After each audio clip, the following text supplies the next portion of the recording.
এটা পোষ্টৰ বিপৰীতে দুজনকৈ ল'ৰা ছোৱালীয়ে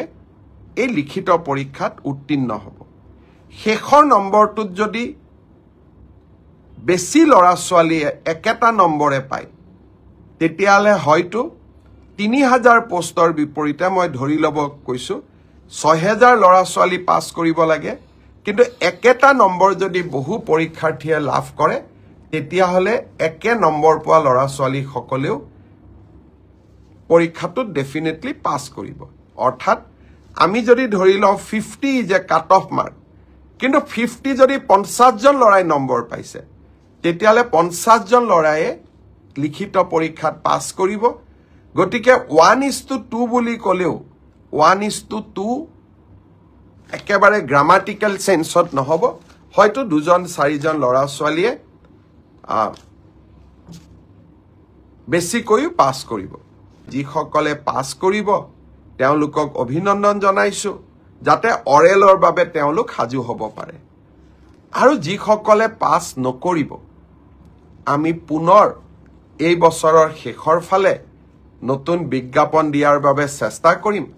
আপোনালোকে আৰু এবাৰ পৰীক্ষাত অৱতীৰ্ণ হ'ব এটা ডাঙৰ পৰীক্ষা হৈছিল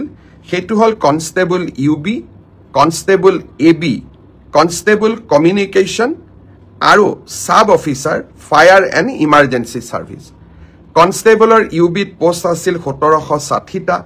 কনষ্টেবল এবিত পোষ্ট আছিল 2301টা কনষ্টেবল কমিউনিকেশ্যনত পোষ্ট আছিল 466টা আৰু সাব অফিচাৰ ফায়াৰ সাৰ্ভিসত পোষ্ট আছিল মাত্ৰ এটা এই গোটেই পৰীক্ষাটোৰ ইতিমধ্যে পিএছটি আৰু পিইটি কমপ্লিট হল এই পৰীক্ষাটোৰ যিসকলে পিএছটি পিইটিত কোন পাছ কৰিলে ইয়াৰে ৰিজাল্ট অসম আৰক্ষীয়ে 12 মাৰ্চ তাৰিখে ঘোষণা কৰিব অৰ্থাৎ কনষ্টেবল ইউবি এবি পৰীক্ষাৰ প্ৰথম ৰিজাল্ট 12 মাৰ্চ তাৰিখে প্ৰকাশিত হ'ব ইয়াৰ পিছত আপোনালোকে নিজেও জানে যে এটা লিখিত পৰীক্ষাত আমি অৱতীৰ্ণ হ'ব লাগিব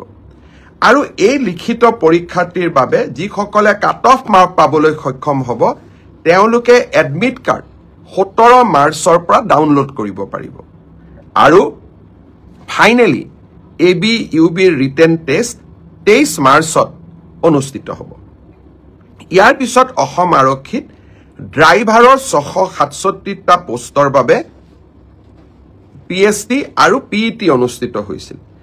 এই ড্ৰাইভাৰৰো পিএছটি পিইটিৰ পৰীক্ষাৰ ৰিজাল্ট অহা পৰহি দিনাখন অৰ্থাৎ 4 মাৰ্চ তাৰিখে অসম আৰক্ষীয়ে ঘোষণা কৰিব ইয়াৰ পিছত স্বাভাৱিকভাৱে ড্ৰাইভিং টেষ্ট হ'ব আৰু ড্ৰাইভিং টেষ্টৰ পৰীক্ষাৰ বাবে এডমিট কাৰ্ডো 4 তাৰিখৰ পৰা লাভ কৰিব পাৰিব আৰু written test driving test written পিছত হ'ব প্ৰথমতে ড্ৰাইভিং হ'ব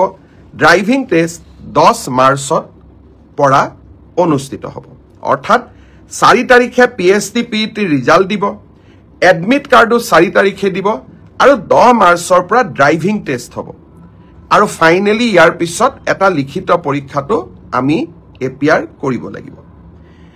এতিয়া মই আহিছো কনষ্টেবল এবি সিডিও অৰ্থাৎ কমান্ডো ব্যাটালিয়ন এই ক্ষেত্ৰত ইয়াত পোষ্ট খুব কম আছিল মাত্ৰ 164টা পোষ্ট আছিল 164 কাৰণ কমান্ডো ব্যাটালিয়ন বিলাক নতুন ব্যাটালিয়ন ইয়াত ভ্যাকেন্সি অহাৰ এতিয়া প্ৰশ্নটো বহুত কম কমান্ডো ব্যাটালিয়নৰ ৰিজাল্ট আমি আমাৰ কাট অফ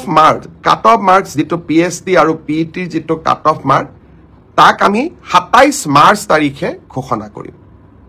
অৰ্থাৎ কমান্ডো ব্যাটালিয়নৰ 164 পদৰ বিপৰীতে আমাৰ যি ৰিজাল্ট হ'ব কাট অফ মাৰ্কস এনাউন্স হ'ব 27 মাৰ্চ তাৰ পিছত এডমিট কাৰ্ড আহিব 1 এপ্ৰিল তাৰিখে আৰু সাইকোমেট্ৰিক টেষ্ট